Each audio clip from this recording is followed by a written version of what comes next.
Greetings everyone, and today I would like to continue my random talk about the random stuff, and I would like to make an announcement that I will be very busy, and recently I'm very busy.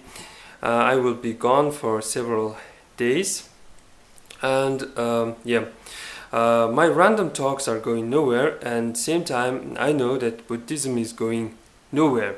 It seems Buddhism is going to stay here. It's going nowhere. And Buddhists like to claim that their teaching is like ultimate truth, but there's always been a people who dislike their, the core beliefs or these founding beliefs, like life is a suffering, or this life is not important, the next life, your next rebirth is important, something like that. And previously I talked about, these three poisons in Buddhism. Buddhists claim that because of stupidity, because of evil, and because of greed, there is something called the reality of life. Or our human society, or this people are not all same. You cannot claim that people are people. There's always been bad people, and mothers often say to their children, if you don't behave, I will give you to a stranger, or a drunk man will come and take you, something like that.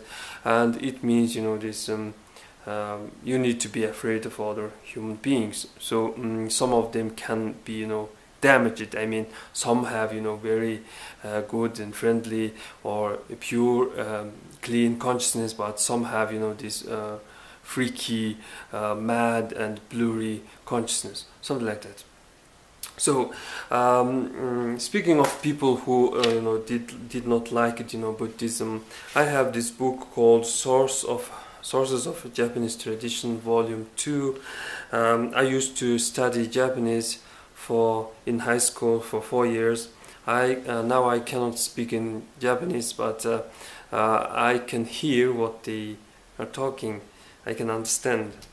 So, wise old Japanese man is saying, the Buddhists say that this life is temporary and only the life thereafter is important. Nevertheless, we have obligation to our masters, our parents, our wives, our children. Even if we could renounce this world, we're leaving behind our masters, parents, and wives and children. Still our bodily life goes on, and as long as our bodily life goes on, we cannot do without food, clothing, and shelter.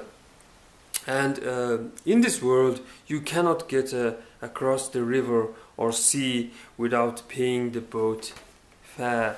I mean, money. So one can continue like bitching about the Buddhism, but I guess this religion suits for some people, and ideas may differ. So let's talk about this greed. Greed is a pig. And you must know that this desire to teach something to the people is believed to be a greed. What does it mean? I mean, imagine you have a family, you have some kind of order inside your family, and you look at someone's wife, you look at someone's children, you look at their way of life, and you try to change their way of life, or like something like that. Your wife needs to wear burqa, something like that. So this kind of this desire to teach, or desire to change others' way of life is believed to be one of the ways of greed.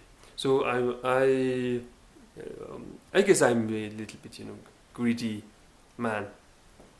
So what do you think about these symbols? What do you think when people who create these symbols think when they were creating this stuff?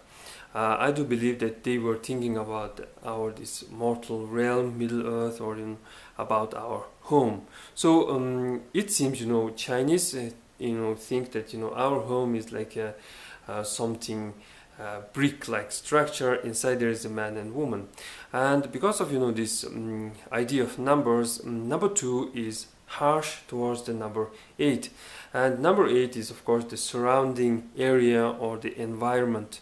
So there was a man and woman, and the surrounding environment was quite harsh. Then this man and woman became 3. Maybe they had baby. After they had the baby, they are still struggling, they are still going, and life became like a suffering, like in this Buddhist wheel. But then they have found